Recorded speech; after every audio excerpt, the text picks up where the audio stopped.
enfants, épouses, amis, pères et mères.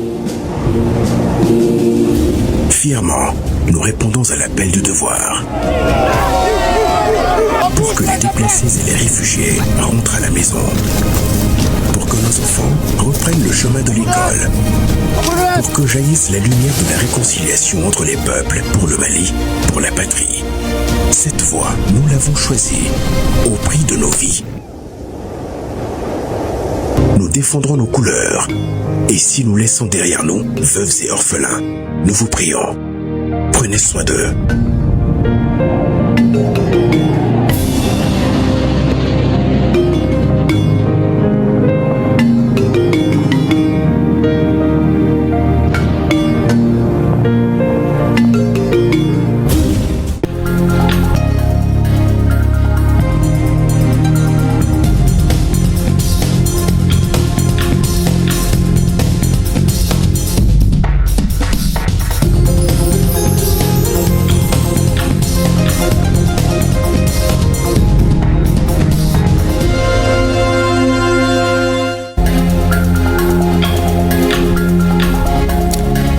Situation Mali-Algérie. Certaines de nos régions situées à la frontière avec l'Algérie sont en manque d'hydrocarbures.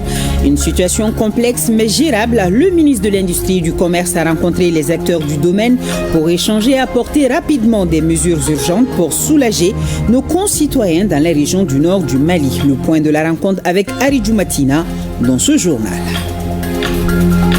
Assises sur la réélecture de la charte des partis politiques dans le district de Bamako, les régions du Mali ainsi que les représentations diplomatiques, les Maliens doivent faire des propositions de solutions concrètes en vue de contribuer à l'assainissement du paysage politique conformément aux réalités actuelles du pays. Le démarrage des travaux de 2 jours, un compte-rendu de nos rédactions dans cette édition.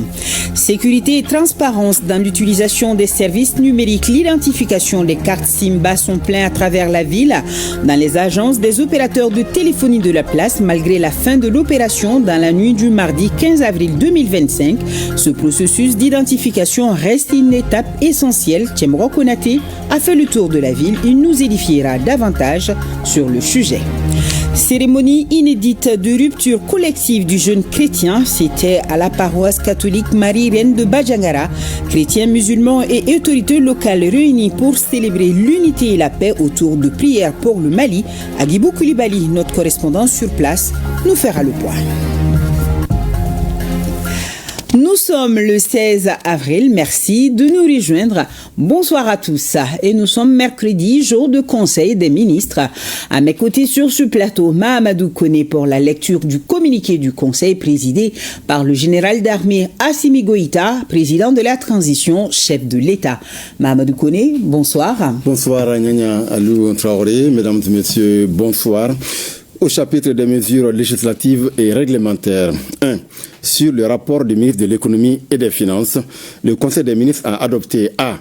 Un projet de décret portant approbation du marché relatif à l'achat de 21 543 tonnes d'engrais et la livraison à Bamako au profit des bénéficiaires du projet de développement de la productivité et de la diversification agricole dans les zones arides et semi-arides du Mali.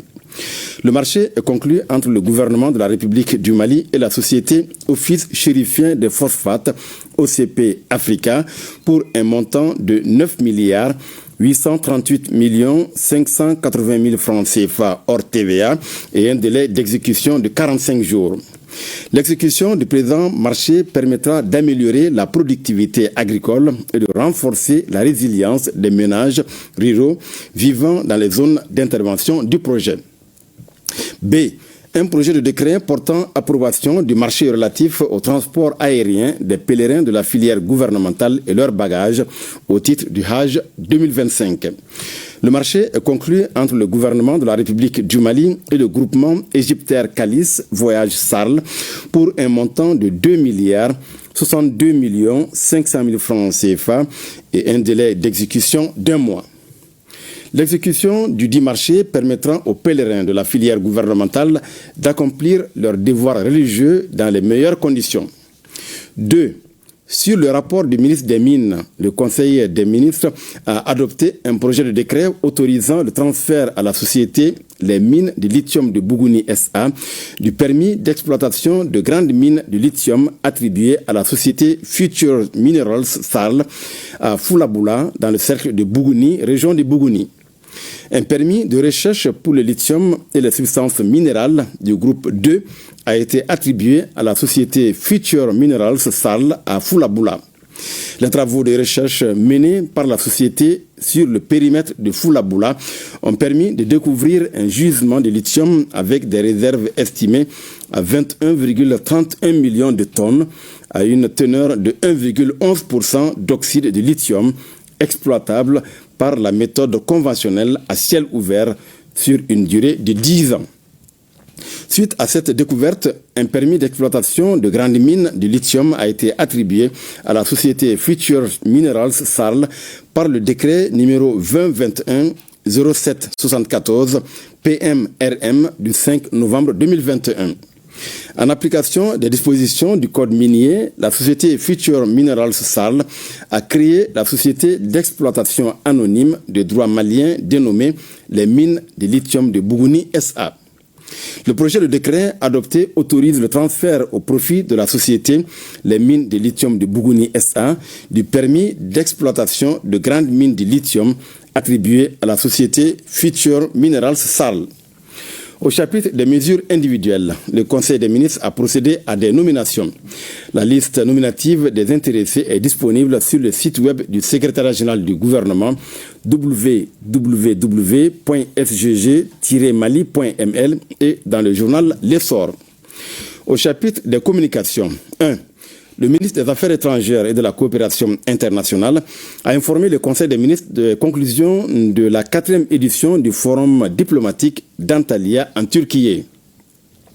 À l'invitation du ministre des Affaires étrangères et de la République de Turquie, le ministre des Affaires étrangères et de la coopération internationale a participé du 11 au 13 avril 2025 à la 4e édition du Forum diplomatique d'Antalya.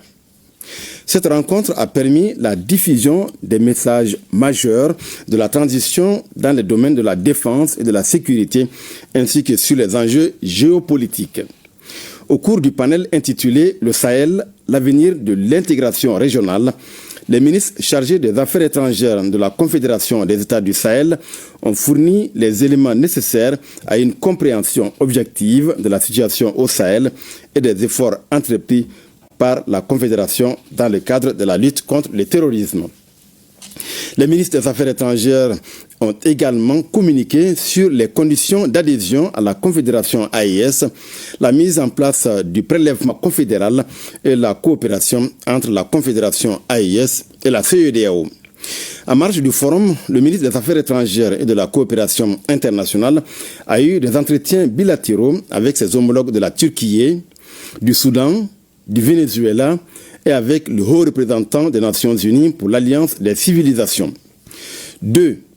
Le ministre de l'Agriculture a informé le Conseil des ministres de la participation du Mali au forum de haut niveau Dakar Plus 10, tenu du 7 au 9 avril 2025 à Dakar, au Sénégal. Ce forum de haut niveau avait pour objectif de dresser le bilan de la déclaration de Dakar de 2013 sur l'irrigation, de proposer de nouvelles approches pour le développement de systèmes d'irrigation résilients et durables et la souveraineté alimentaire et nutritionnelle au Sahel.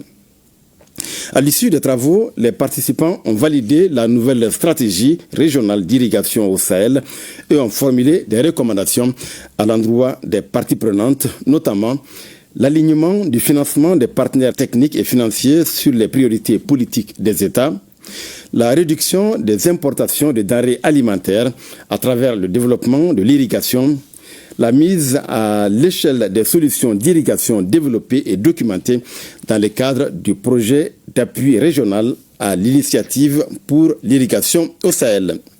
3. Le ministre de l'Industrie et du Commerce a informé le Conseil des ministres de la tenue de la 2e rencontre des ministres chargés de l'Industrie et du Commerce de la Confédération des États du Sahel, AES. Après leur première rencontre tenue le 19 octobre 2024 à Bamako, Les ministres chargés de l'industrie et du commerce de la Confédération AES se sont réunis le 10 avril 2025 à Ouagadougou, au Burkina Faso, sous la présidence du Premier ministre, chef du gouvernement burkinabé. À l'issue des travaux, les ministres ont adopté plusieurs documents clés pour accélérer l'intégration régionale, notamment le chronogramme de mise en œuvre des recommandations issues de la rencontre de Bamako. Ils ont également pris acte des conclusions des travaux des organisations du secteur privé de la Confédération. Face aux enjeux sécuritaires et aux défis de développement, ils se sont engagés à mettre en œuvre des actions prioritaires, à harmoniser les procédures d'importation, d'exportation et de transit des engins à 2 roues au sein de l'espace confédéral et à renforcer le dialogue public-privé.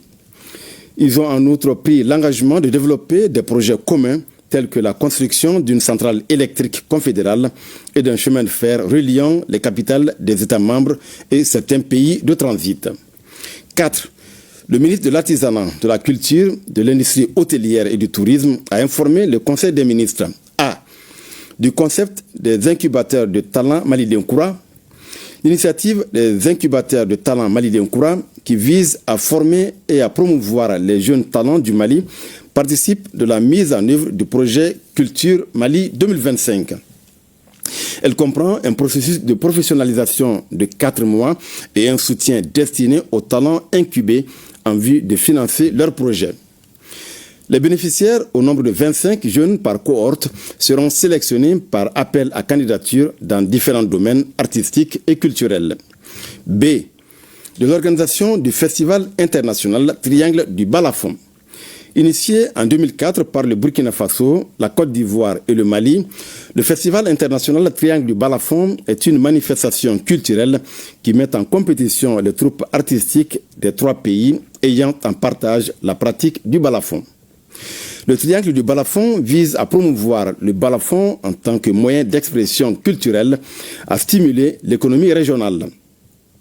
Cette 9e édition, placée sous le thème « Le balafon, symbole de la transformation sociale dans un nouvel espace souverain », est prévue au mois d'octobre 2025 dans la région de Sikasso.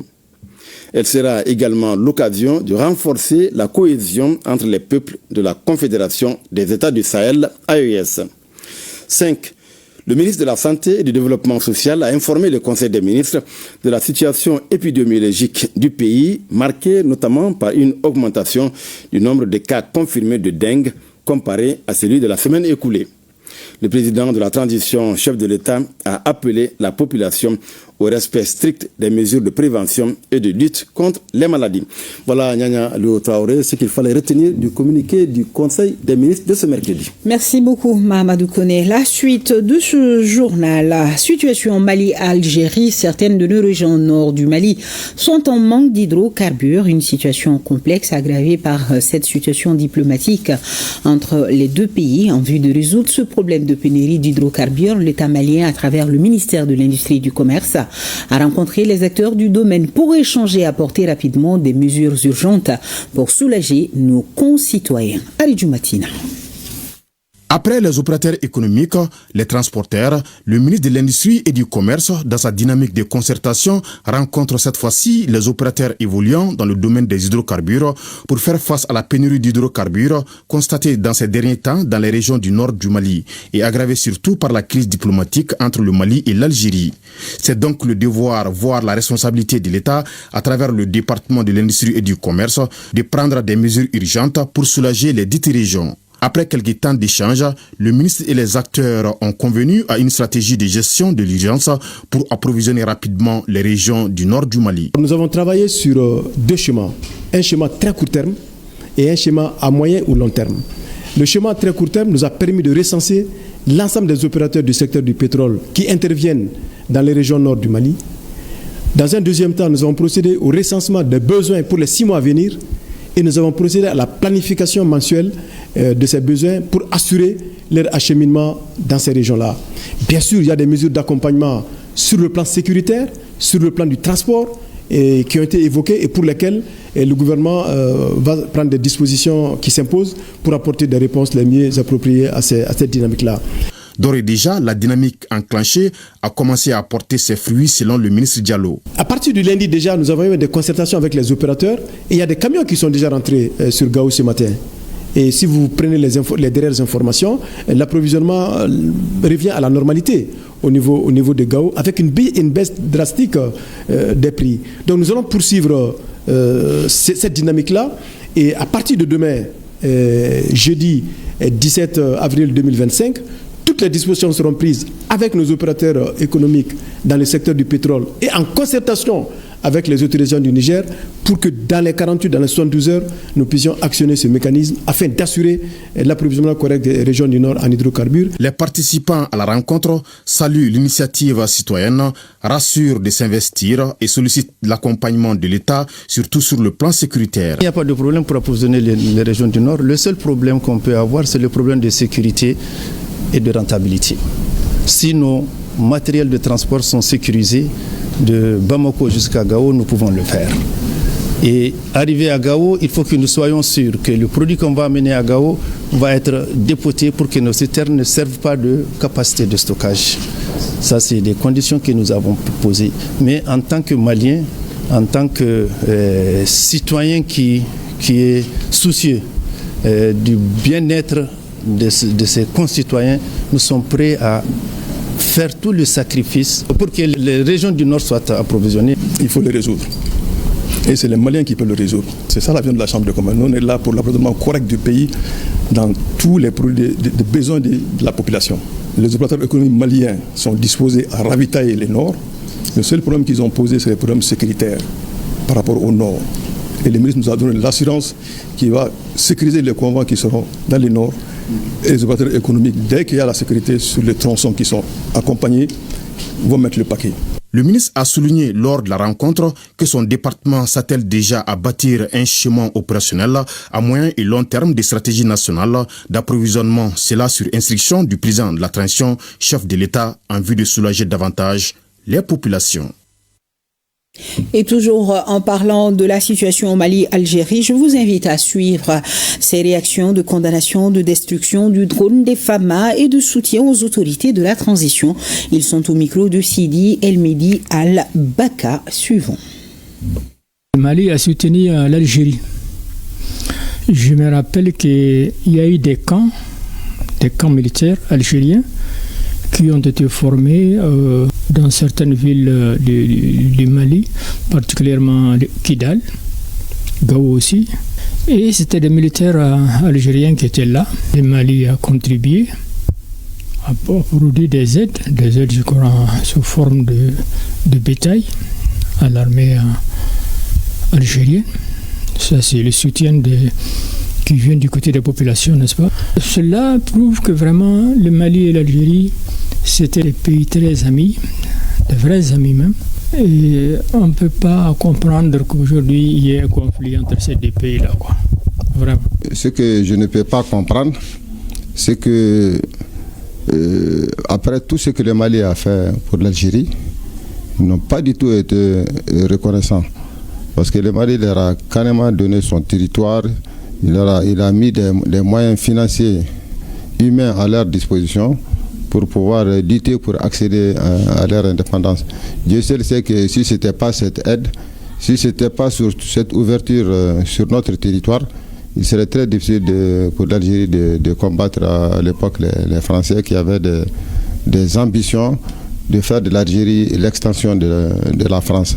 Un problème ne doit pas exister entre l'Algérie et le Mali. Chaque fois qu'une situation qui risque de nous amener à des problèmes arrive, nous devons de chaque côté tout faire pour que les bons rapports continuent.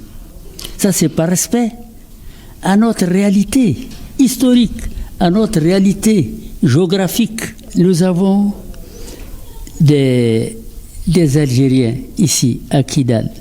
Nous avons des Maliens en Algérie.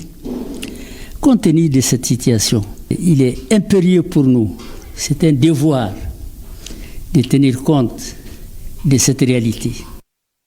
Des réactions qui nous viennent de Kidal et nous avons ce communiqué. Suite à l'attaque du drone des FAMA, nous continuons de recevoir des communiqués de soutien aux autorités maliennes. Ce soir, nous avons pour le mouvement patriotique pour la réussite de la transition, la conférence épiscopale du Mali, l'association des retraités du ministère chargé de l'administration du territoire, le Conseil fédéral national des adeptes de la Tarika Tidjaniya, la Confédération malienne du travail et l'association des groupements d'églises et missions protestantes évangéliques du Mali, tous ont appris avec amertume la destruction sur le territoire malien du drone des forces armées et de sécurité par l'Algérie. Les organisations de la société civile et les confessions religieuses toutes expriment leur soutien patriotique au gouvernement et condamne avec la dernière rigueur la destruction du drone des femmes. L'amélioration de la gouvernance urbaine en vue de favoriser une meilleure répartition des fonctions urbaines et des services, ce sont là quelques objectifs phares du projet de développement urbain intégré de Bamako, les travaux de lancement du processus d'élaboration du document et les consultations des parties prenantes. Un compte rendu de Youssouf Diakité et Adama Kamara. La problématique de l'urbanisation rapide de la ville de Bamako se pose aujourd'hui avec insistance. Un défi auquel le ministère de l'Urbanisme, en partenariat avec le Programme des Nations Unies pour le développement, veut apporter des réponses concrètes. C'est dans cette mouvance qu'est né le projet de développement urbain intégré de Bamako, un projet qui entend s'attaquer aux défis tels que la pression foncière et démographique, la mobilité urbaine insuffisante, la dégradation environnementale, la articulation des politiques sectorielles sans occulter la vulnérabilité aux effets des changements climatiques. Ce programme va s'articuler autour d'un point essentiel également, qui est une ceinture verte pour pouvoir stopper l'étalement de Bamako. Donc sur les 4 composantes, la première composante c'est la planification urbaine intégrée. Et il y a une autre composante qui est une ceinture verte autour de Bamako. La capitale Bamako est la 6e ville à la croissance la plus rapide au monde, avec des défis inhérents aux infrastructures, au transport, à l'environnement, à l'énergie, etc. Selon les données de la Banque mondiale, les émissions de CO2 par habitant à Bamako ont augmenté d'environ 86% en 2007 et 2016, principalement en raison de la prolifération des véhicules motorisés, en particulier des 2 roues et des 3 roues. Cet atelier de 2 jours permettra donc de poser les bases d'une gouvernance collaborative pour le succès du projet. Une initiative ambitieuse et innovante qui marque une étape décisive dans notre volonté collective de bâtir une capitale durable, inclusive, résiliente et prospère. Il s'agit pour le gouvernement du Mali de faire de ce projet un modèle de développement urbain intégré au service de la population malienne.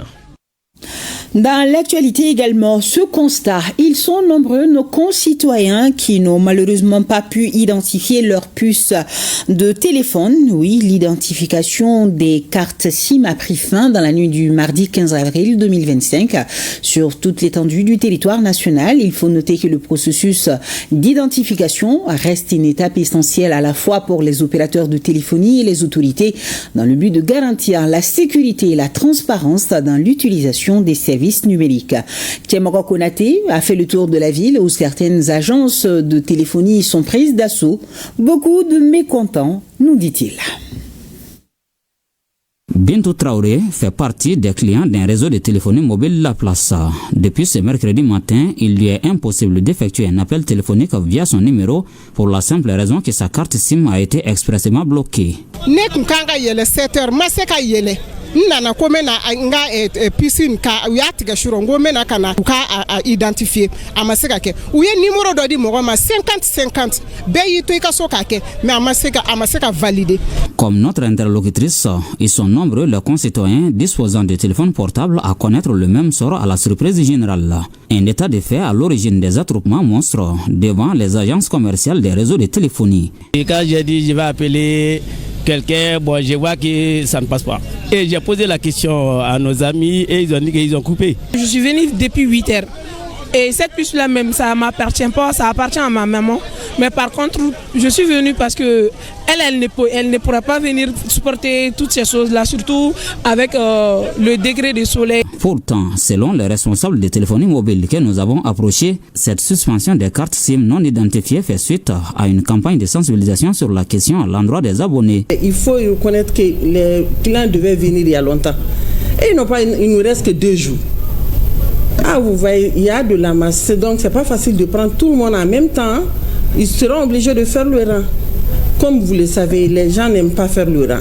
Les clients sont bien accueillis à l'agence, donc ils doivent se munir d'un document d'identité comportant un numéro NINA. Ça peut être le passeport, la carte biométrique, la carte d'électeur, même la carte à mots. Donc ils doivent se présenter devant un commercial qui procède à leur régularisation et au rétablissement de la ligne en bon uniforme. Cela ne prend effectivement pas de temps, mais effectivement, étant donné qu'il y a une forte affluence, donc cela peut créer des débordements ou des mécontentements de la part de nos abonnés. Il s'agit là de la deuxième étape d'un processus enclenché depuis une décennie, une exigence du gouvernement visant à renforcer les mesures sécuritaires en matière de télécommunications. À défaut de pouvoir se rendre dans une agence, des solutions digitales sont développées et mises à la disposition de la clientèle. Les clients peuvent appeler le call center. On a nos agences partenaires master. On a nos points hub, c'est-à-dire nos distributeurs aussi qui le font. On a également le WhatsApp, à partir duquel ils peuvent envoyer leurs documents d'identité pour régularisation. Ils peuvent également utiliser un lien qu'on a développé. Le client lui-même peut procéder à la régularisation de son numéro. Et dans les heures qui suivent, sa ligne est rétablie. Nous avons mis en place tout un dispositif d'accueil des clients. Nous avons redimensionné nos agences et nos équipes afin de prendre en charge au mieux leurs demandes. J'ajoute à cela qu'ils disposent également d'outils digitaux, dont Maxit, pour pouvoir se faire identifier ou re-identifier par un tiers lorsqu'ils sont suspendus. Les clients disposent d'un délai de grâce d'1 mois pour se faire identifier. C'est dire qu'à partir du 15 mai prochain, l'extinction des cartes SIM non identifiées sera définitive et les clients seront contraints de s'approprier de nouvelles cartes SIM.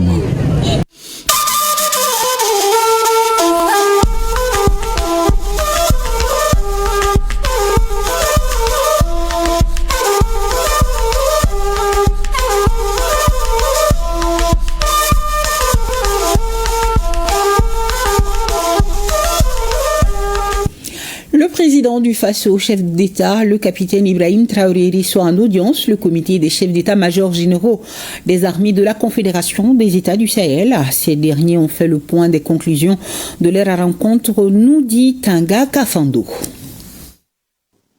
Au président du Faso, le capitaine Ibrahim Traoré, le chef d'état-major des armées des 3 pays de l'AES, rendent compte de la mise en place de la force unifiée de l'AES, objet de leur rencontre à Ouagadougou. Nous ressortons vraiment très satisfaits et ragaillardis encore par les orientations et les directives qui ont été données par le président dans la mise en œuvre de la force unifiée de l'AES. Ça, c'est vraiment l'objet de la rencontre que nous sommes en train de tenir à Ouagadougou aussi. Pour le chef d'état-major général des armées du Mali, président du comité des chefs d'état-major de l'AES, la délégation a également rendu compte au chef de l'État de l'examen du protocole additionnel de la force de l'AES et des 2 opérations Yéreko 1 et 2 menées dans la zone des 3 frontières, ainsi que des perspectives d'autres opérations. Nous sommes déterminés. La force de l'AES est en train de monter en puissance. Les terroristes changent de mode d'action quotidiennement. Nous venons de recevoir vraiment des orientations très claires avec le président du Faso. Nous aussi, nous montons en puissance et nous nous adaptons à ce mode d'action. Et je puis dire que vraiment la victoire est au bout, au profit des forces de l'AES. En marge de la rencontre de Ouagadougou des chefs d'état-major généraux de l'AES, les chefs d'état-major de l'armée de l'air de la Confédération sont réunis à Bamako, au Mali, pour mutualiser les moyens à mesure de défendre l'espace AES. Cap sur le Niger, conférence débat sur la situation politique, économique et sociale du pays ainsi que celle des pays membres de l'Alliance des États du Sahel, organisée pour les étudiants de l'université Abdou Moumouni de Niamey. La place Amadou Boubacar, communément appelée place Abbé, a abrité la cérémonie. Issa Mahama, Imran Maïga, Mansour Aruna, reportage. Devant un public majoritairement composé d'étudiants, plusieurs figures engagées du panafricanisme ont pris la parole pour éclairer et interpeller les étudiants de l'université Abdou Moumouni de Niamey sur un thème d'actualité, la division, arme historique de l'impérialisme occidental pour briser les luttes africaines. Comment la Confédération des États du Sahel peut y faire face? Premier intervenant à cette conférence, Abdoulaye Seydou, coordonnateur national du mouvement M62 et participant aux assises nationales pour la refondation. Pour lui, ces assises sont une opportunité historique de jeter les bases d'un pays véritablement indépendant et prospère.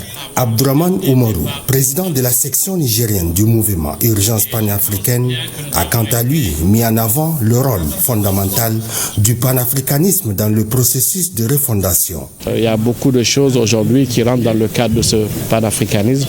Rien que cette confédération des États du Sahel que nous sommes en train aujourd'hui de construire, de bâtir, parce que l'objectif, comme vous le savez, c'est vraiment d'aller vers une fédération. C'est ce que nous sommes venus aujourd'hui présenter aux jeunes, leur parler des enjeux de ce qui se passe actuellement, d'éviter de se faire manipuler. Parmi les voix marquantes de cette table ronde, celle de Nathalie Yam, consultante indépendante et figure emblématique du panafricanisme engagé. Elle a abordé un thème aussi sensible que stratégique, à savoir la division arme historique de l'impérialisme occidental pour briser les luttes africaines. Nous sommes dans une époque de lutte permanente et c'était de bien pouvoir souligner cela auprès des étudiants, qui sont ceux pour qui on se bat, qui sont ceux qui vont devoir continuer le combat, le pérenniser, l'ancrer. L'AES, c'est la première véritable incarnation du combat d'émancipation et de souveraineté et d'intégration africaine pour toutes les générations encore vivantes, les vieux comme les jeunes. Toute la soirée, les intervenants ont parlé de l'actualité, mais du point de vue des pays de l'Alliance des États du Sahel, AES. Leur message principal, les jeunes doivent ouvrir les yeux sur les tentatives d'ingérence, parfois cachées, venant de l'extérieur, mais aussi de certains acteurs locaux.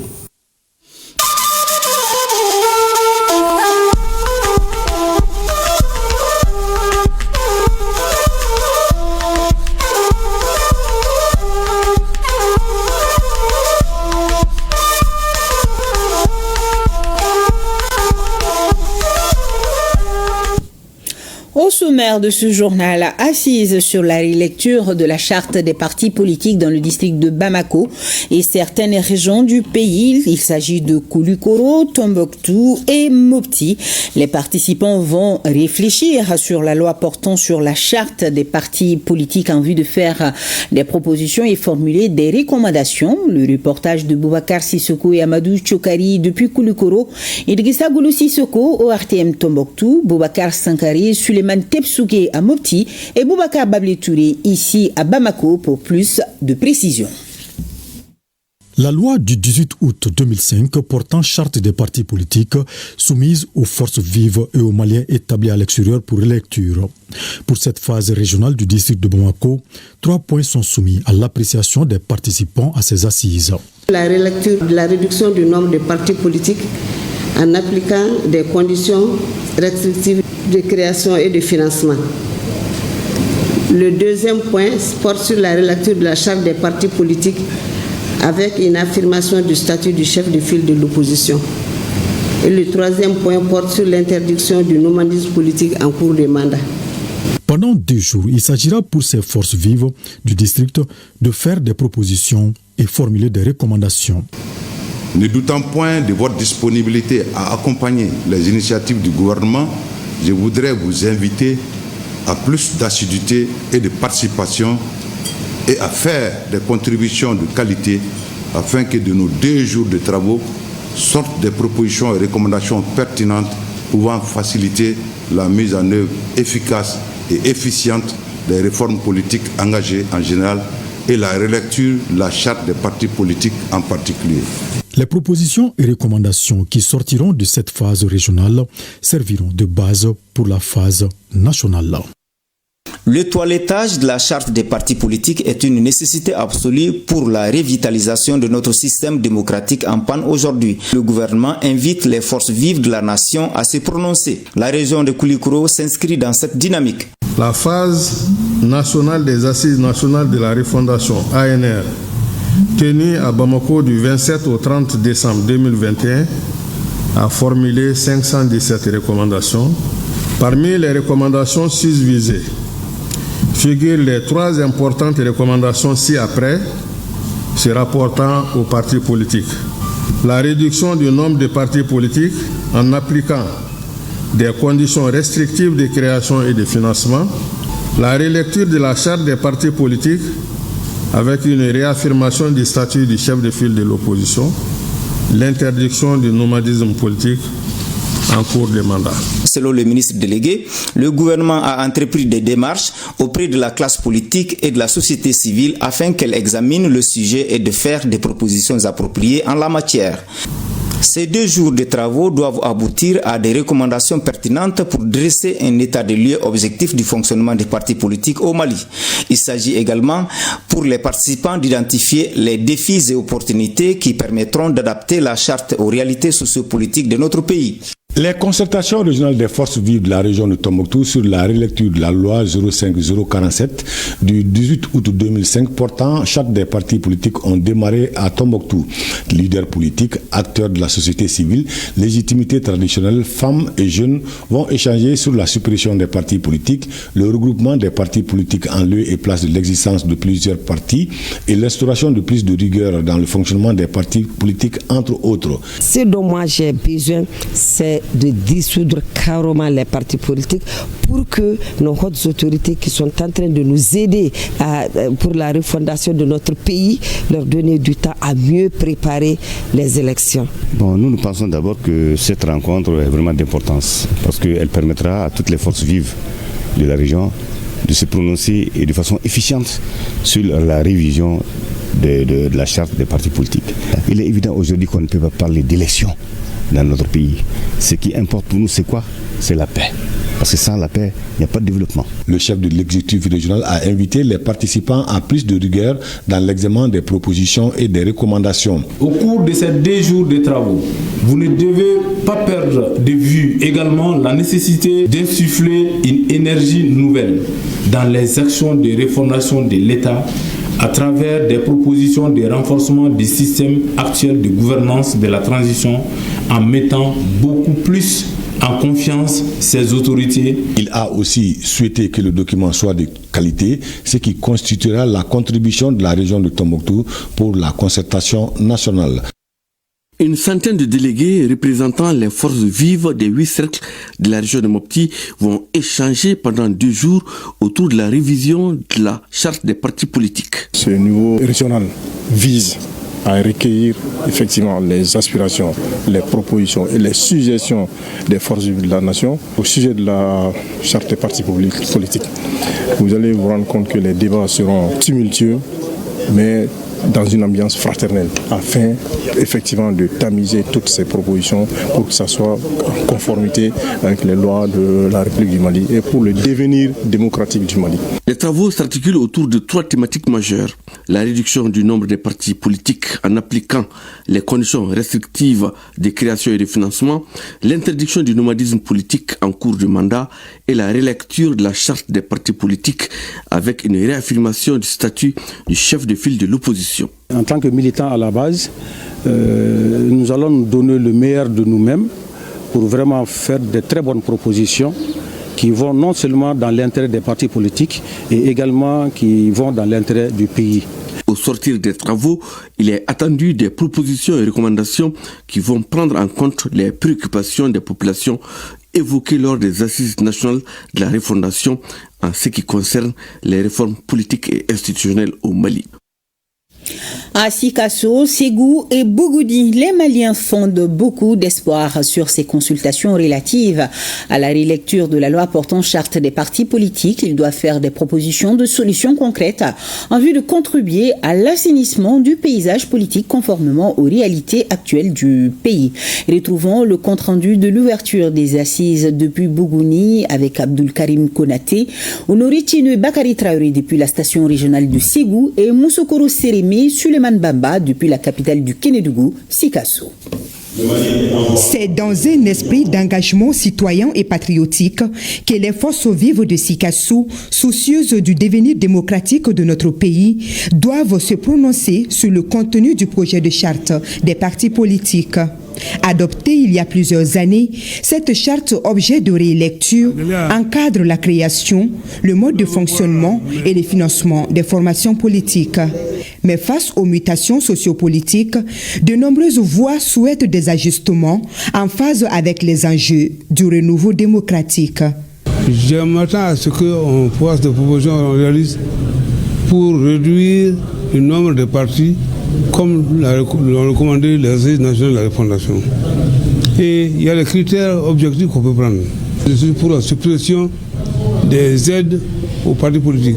Les militants doivent pouvoir payer les cotisations pour faire vivre le parti. Nous souhaitons qu'on essaye de mettre en veille, sinon même suspendre d'abord les partis politiques, que la transition continue le travail, apporter vraiment la quiétude partout au niveau national. Et maintenant, après ça, on verra ce qu'il y a de faire. Et pour les autorités administratives, la démarche qui est une recommandation forte des Assises nationales de la refondation doit être un espace de dialogue franc et sincère dans le respect de nos valeurs républicaines et de l'intérêt supérieur de la nation. Ce processus de relecture ne saurait se faire sans vous, force vive, qui vivez au quotidien les conséquences des choix politiques.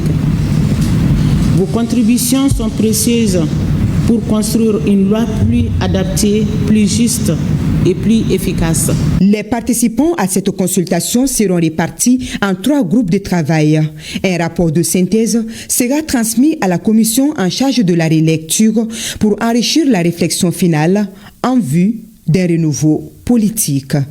La relecture de la charte des partis politiques est une des recommandations majeures des Assises nationales de refondation de l'État, sur laquelle les forces vives de Ségou se concertent.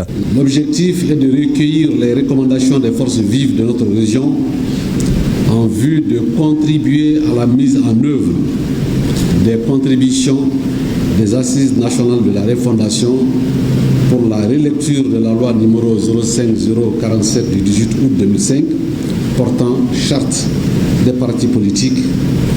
Un débat libre, franc et transparent au sein des groupes thématiques permet aux différents participants de porter leurs réflexions sur la dite charte. Le premier groupe travaille sur la réduction du nombre des partis politiques, le second groupe sur le statut du chef de ville de l'opposition et le troisième groupe sur l'interdiction du nomadisme politique en cours de mandat. Ce qu'on va faire pendant ces 2 jours est une nécessité pour qu'on voit en termes de faisabilité qu'est-ce qui a lieu, quel est le cadre normatif qu'il faut faire pour les partis politiques maintenant.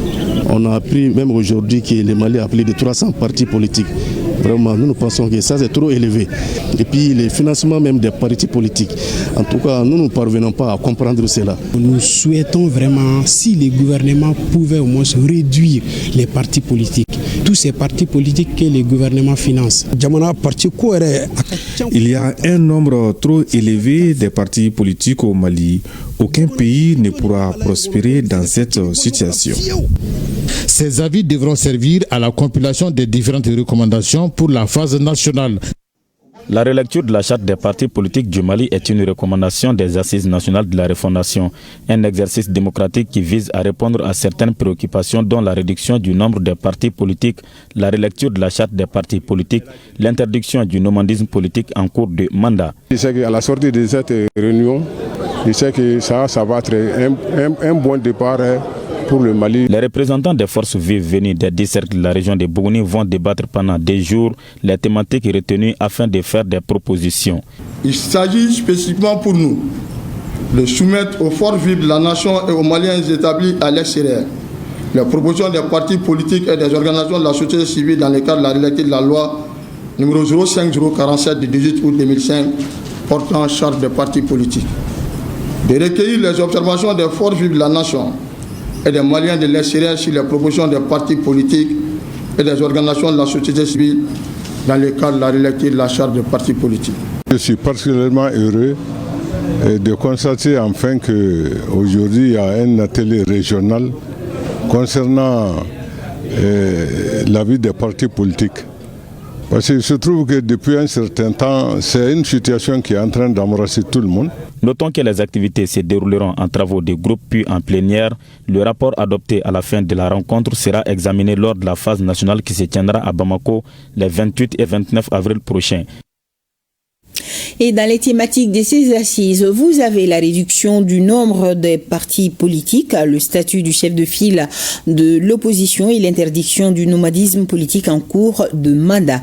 Les avis des forces vives de la nation serviront à éclairer le comité de suivi pour la phase nationale. Et si on regardait ensemble le lancement des consultations régionales de Kaï avec Balkissa Cherifa Idara, de Gao avec Aliou Idrissa Maïga et de Bajangara avec Agibou Koulibaly, Mohamed Sidibé et Omar Guindo. C'est dans la salle de conférence du gouvernorat de Bandiagara que s'est ouverte la rencontre régionale consacrée à la relecture de la charte des partis politiques. La consultation des forces vives sur la relecture de la loi numéro 05047 du 18 août 2005 portant charte des partis politiques est une noble initiative des hautes autorités de notre pays et est inscrite en bonne place dans les recommandations des ANR. Elle sera le cadre pour accueillir vos propositions concrètes sur la réduction du nombre des partis politiques en appliquant des conditions restrictives de création et de financement. La relecture de la charte des partis politiques avec une réaffirmation du statut du chef de file de l'opposition. L'interdiction du nomadisme politique en cours de mandat. La rencontre prévoit des débats en commission autour de plusieurs thématiques clés. Je fonde l'espoir qu'à l'issue des 2 jours de concertation, vous ferez des propositions concrètes pour permettre la mise en œuvre de l'une des recommandations particulières des ANR, qu'est la relecture de la charte des partis politiques. À Badjagara comme ailleurs, les partis politiques sont appelés à jouer un rôle moteur dans la refondation du Mali. La relecture de la charte pourrait marquer un tournant décisif dans leur fonctionnement et leur encadrement en phase avec les aspirations du peuple malien.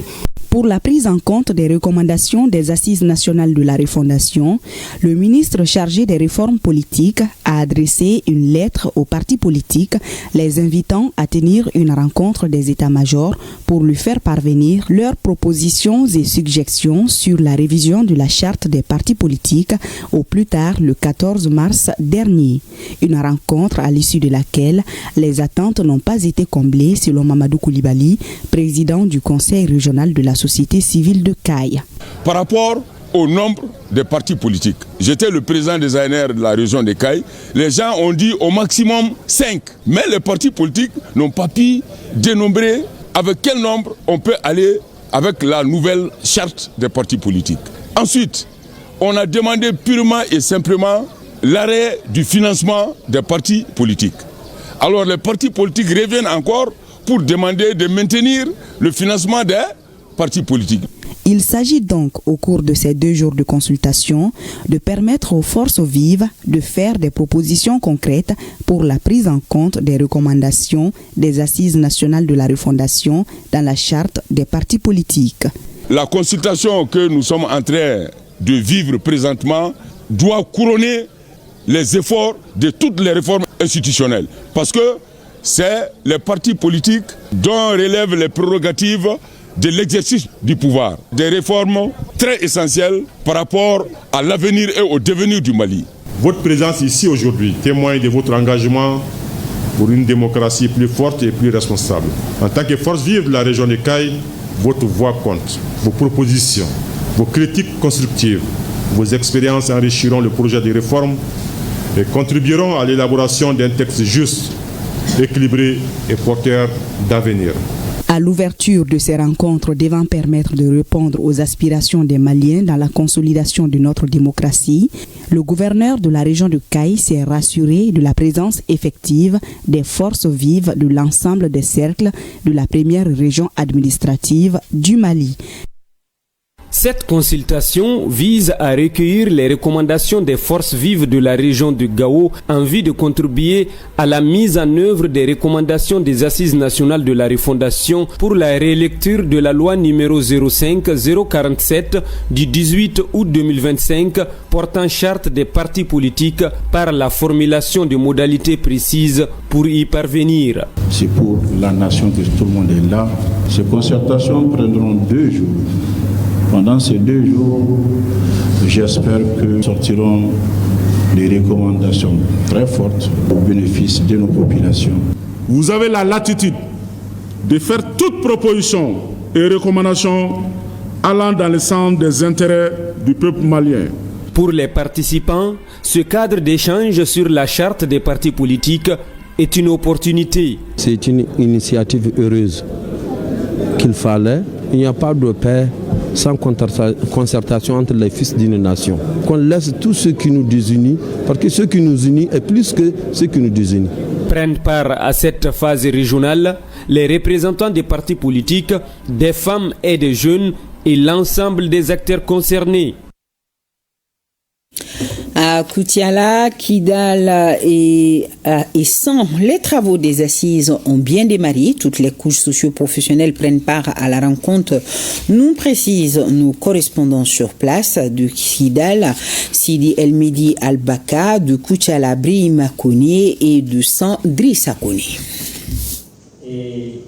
C'est dans une ambiance empreinte de fraternité que les forces vives de San sont réunies depuis ce matin autour de la charte des partis politiques dont le nombre dépasse aujourd'hui 290. Revisiter cet environnement politique va permettre de mettre en œuvre les 3 grandes recommandations issues des Assises nationales de la refondation ANR.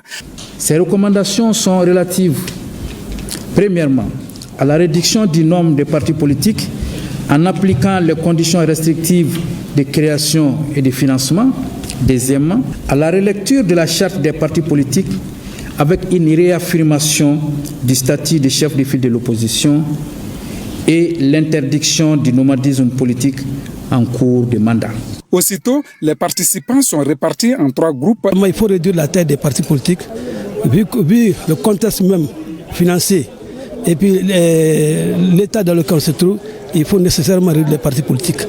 Il faut sanctionner maintenant le démissionnaire étant élu d'un parti pour un autre parti. La position du chef de file de l'opposition est qu'on revisite, qu'on revoie. Parce que pour nous, ce n'était pas la peine. On a vu que tout ce qu'on a fait, c'est des fonds qui étaient très colossal, mais l'impact sur la nation, c'était peu. Les 2 superviseurs Al-Mustafa Nouhou Touré et Ladji Sogoba, venus pour la circonstance, suivent avec intérêt le déroulé des travaux. En 8e région, c'est la salle de conférence du gouvernorat qui a abrité la cérémonie de lancement des concertations régionales de la charte des partis politiques sous la présidence du directeur de cabinet du gouverneur de Kidal. L'objectif des présentes consultations est de recueillir vos recommandations en vue de contribuer à la mise en œuvre des recommandations des Assises nationales de la refondation pour la relecture de la loi portant charte des partis politiques par la formulation de modalités précises pour y parvenir.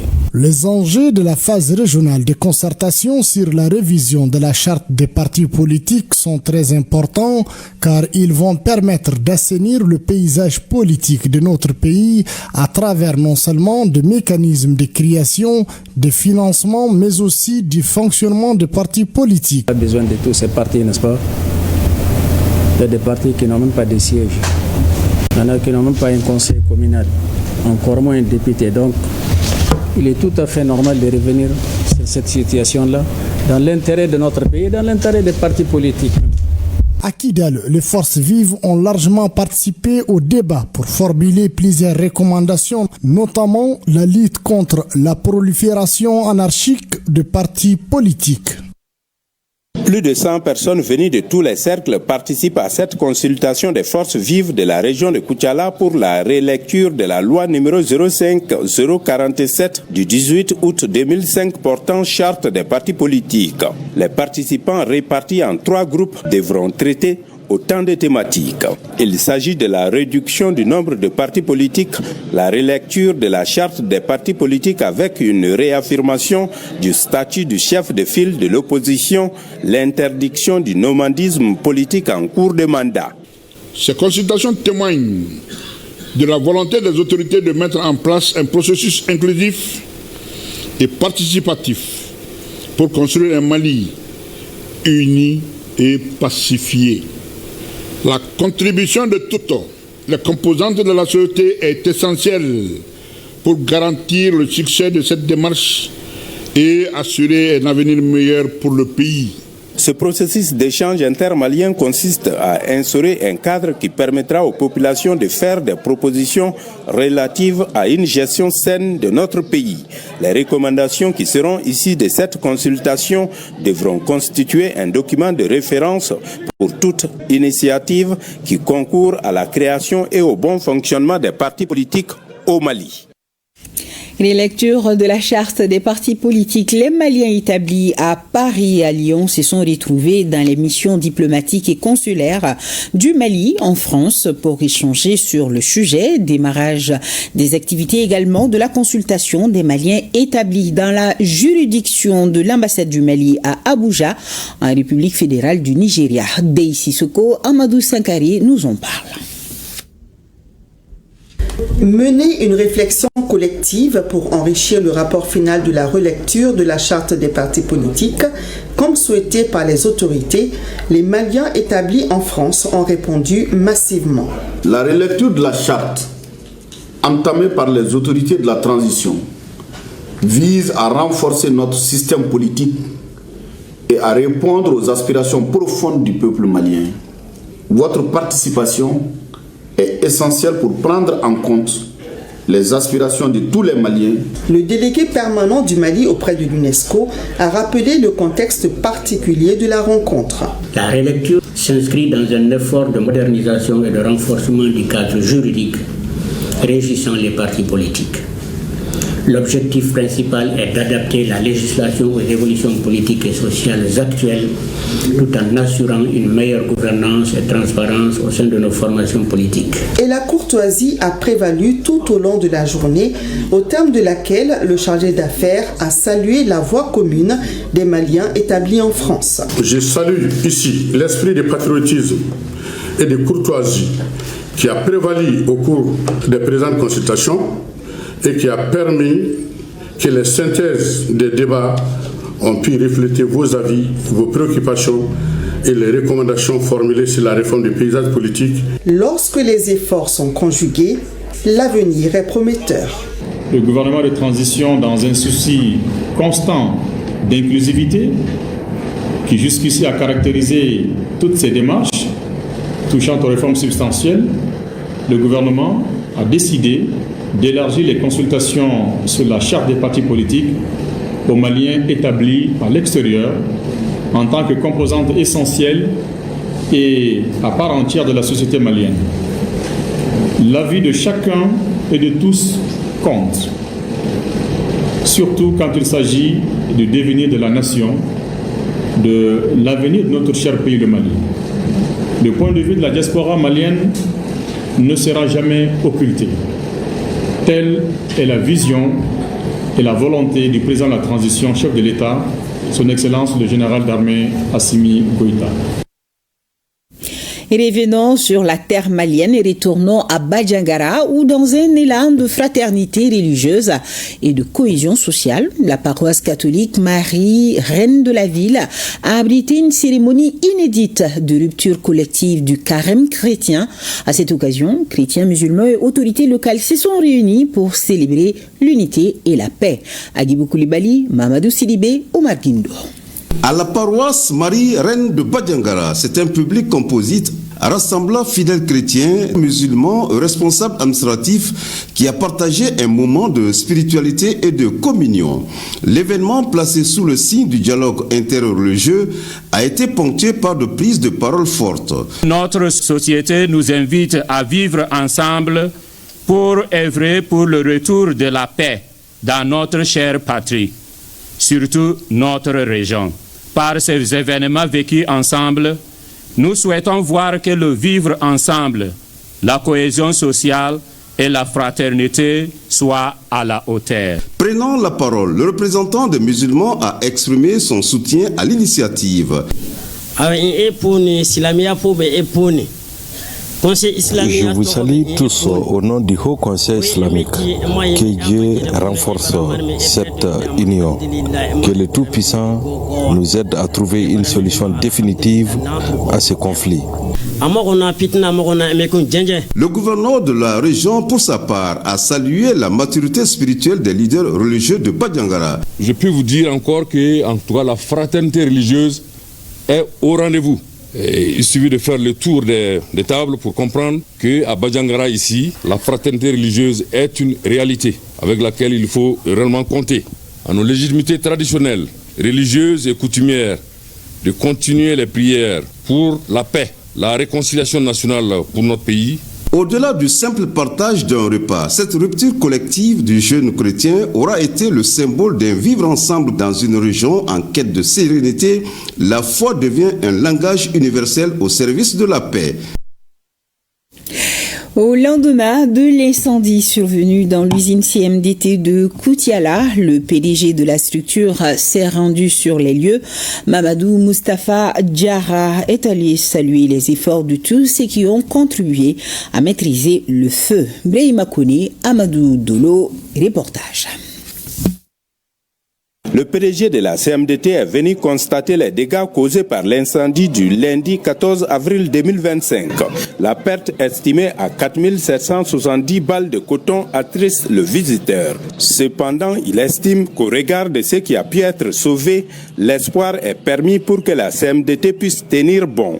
La CMDT tient assez bon. Nous avons des fondamentaux solides en termes de réorganisation, de structuration, mais aussi d'engagement des agents de la CMDT et aussi d'engagement de la population pour la réussite de la CMDT. Ce qui a été touché par la foudre ici et l'incendie qui a suivi n'atteint pas les 1% de notre production. Ce qui est réconfortant, c'est que la CMDT avait pris toutes les dispositions pour prévenir ce cas de figure, du point de vue assurance, du point de vue sécurité incendie, de dispositifs de gestion d'incendie. Et ce dispositif a été mis en branle une fois que l'incendie a été déclenché. Après la visite sur le site de l'incendie, Mamadou Moustapha Diarra est allé dire merci aux Koutialais. Tout Koutiala était là, même comme a dit la famille du chef de canton, et les représentants étaient sur place, le gouverneur était sur place, l'ensemble des acteurs majeurs de Koutiala, la jeunesse de Koutiala était sur place. Ils nous ont aidés au risque des dangers qu'ils pouvaient supporter pour pouvoir se construire. Ça veut dire que le Mali nous soutient. Le Mali soutient la CMDT et la CMDT contribue pour le développement du Mali.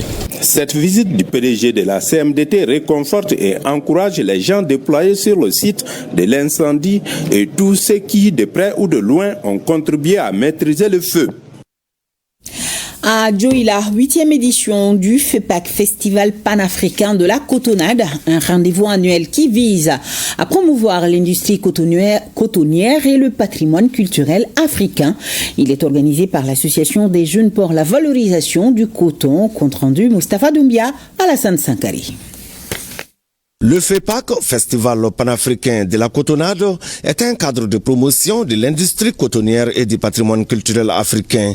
Il réunit les acteurs du textile, des décideurs et des experts.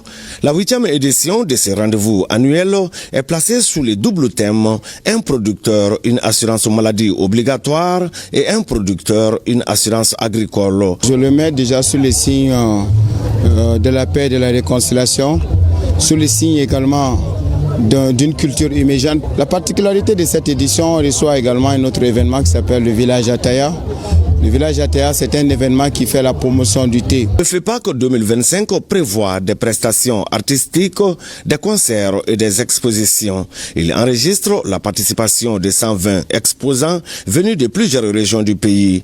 Le cadre de brassage bénéficie de l'accompagnement de certains partenaires, dont la CANAM, la BNDA et la CMDT. Le coton assure la survie et le bien-être de plus de 4 millions de personnes.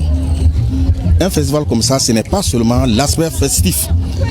Au-delà de l'aspect festif, il y a ce qu'on appelle les échanges d'idées, d'expériences, pour valoriser encore le savoir-faire de l'ensemble des participants. Année 2025, année de la culture, se focalise sur 3 grands axes: la revitalisation de nos territoires et l'éducation citoyenne. Et le deuxième axe, c'est la promotion de nos patrimoines sur toute l'étendue du territoire, la paix et la réconciliation. Et le troisième axe, c'est travailler sur la marque de l'image du Mali. Et donc, organiser ces festivals qui valorisent le coton s'inscrit bien dans ces 3 grands objectifs du département. La 8e édition du FEPAC a comme parrain le maire de la commune de Fana. Son invité d'honneur est la fondatrice de la marque de vêtements Koumi. Et avant de fermer définitivement ce journal, c'est bonne nouvelle pour le Mali. Le président international de l'association de la boxe professionnelle anglaise panafricaine, M. Tchanga Cornet, a nommé Mme Tuta Traoré, ambassadrice de l'association de la boxe professionnelle anglaise panafricaine. Elle est aussi désignée 2e administrateur zone D dans les pays membres Sénégal, Burkina Faso, Niger, Mali et première vice-présidente juge arbitre internationale. La cérémonie de gratification de Mme Tuta Traoré aura lieu en République démocratique du Congo en juin 2025. Je vous rappelle que Mme Tuta Traoré est journaliste réalisatrice à l'ERTM et présentement conseillère technique au ministère en charge de la communication. L'ERTM, par ma voix, souhaite bon vent à Mme Tuta Traoré. Bravo, Tanti Tuta. Un grand merci à nos téléspectateurs de Galé, Baguita et Kononia dans la commune rurale de Gadjougou 2, région de Kita. Demain, on se retrouve même heure, même plateau, c'est-à-dire 20h sur ORTM 1. Bonsoir à tous.